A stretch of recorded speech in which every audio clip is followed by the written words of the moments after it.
ప్రియులారా, బాగున్నారా? దేవుని వాక్యాన్ని క్రమంగా చదువుచున్నారా? ప్రార్థించుచున్నారా? నేటి ధ్యాన వాక్యము కొరింథీయులకు రాసినటువంటి 2వ పత్రిక 5వ అధ్యాయము 17వ వచనం. ఎవడైనను క్రీస్తునందున్న ఎడల వాడు నూతన సృష్టి, పాతవి గతించెను, ఇదిగో క్రొత్తవాయెను.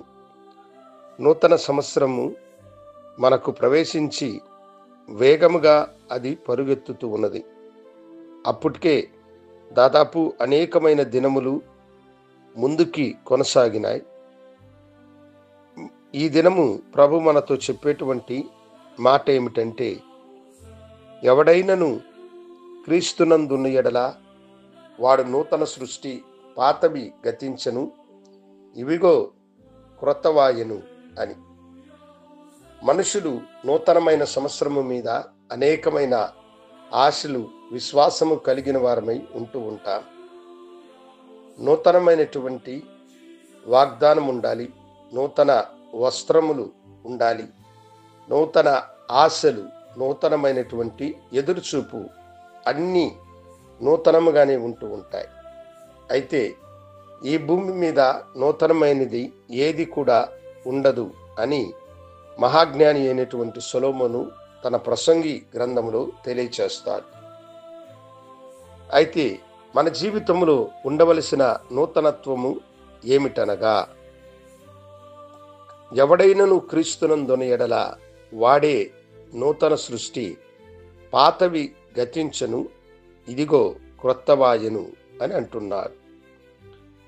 ఒకడి లోకములో జీవించినప్పుడు ప్రభువైన ఈ యేసుక్రీస్తుని వాడు కలిగి లేకుండా ఉంటే, యేసు తన జీవితములో లేకుండా ఉంటే, వాని జీవితములో పాత స్వభావము కలిగినటువంటి వాడై, నీచ స్వభావమును కలిగిన వాడై, దేవునికి అయిష్టమైన కార్యములన్నీ కూడా అతనిలో ఉంటూ ఉంటాయి.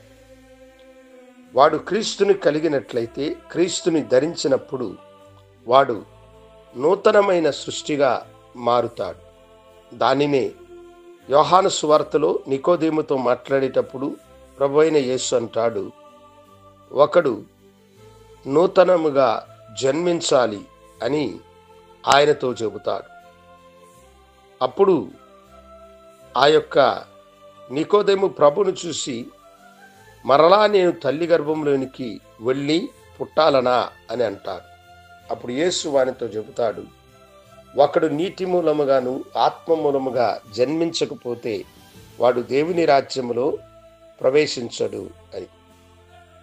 ఒకడు క్రీస్తులో ఉన్నట్లయితే వాడు నూతనత్వము కలిగినటువంటి వాడై, నూతనమైన జన్మతో కూడా దేవుని రాజ్యములో ప్రవేశించే భాగ్యమును వాడు పొందుకుంటాడు.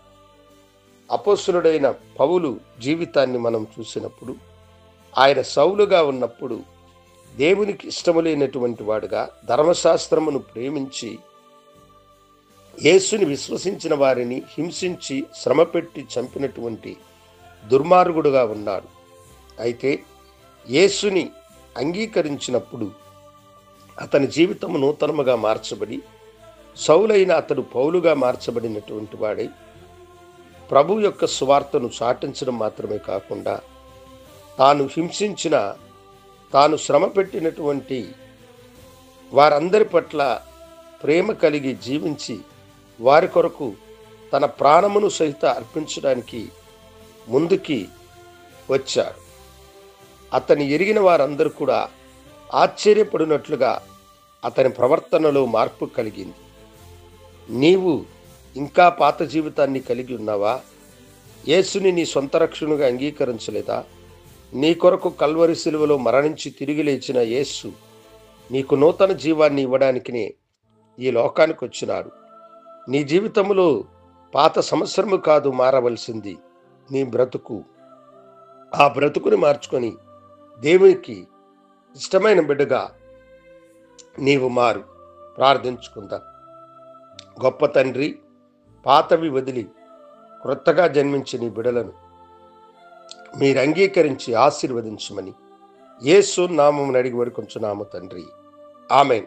శుభోదయం. ప్రభు మిమ్మలను దీవించును గాక. ఆమేన్.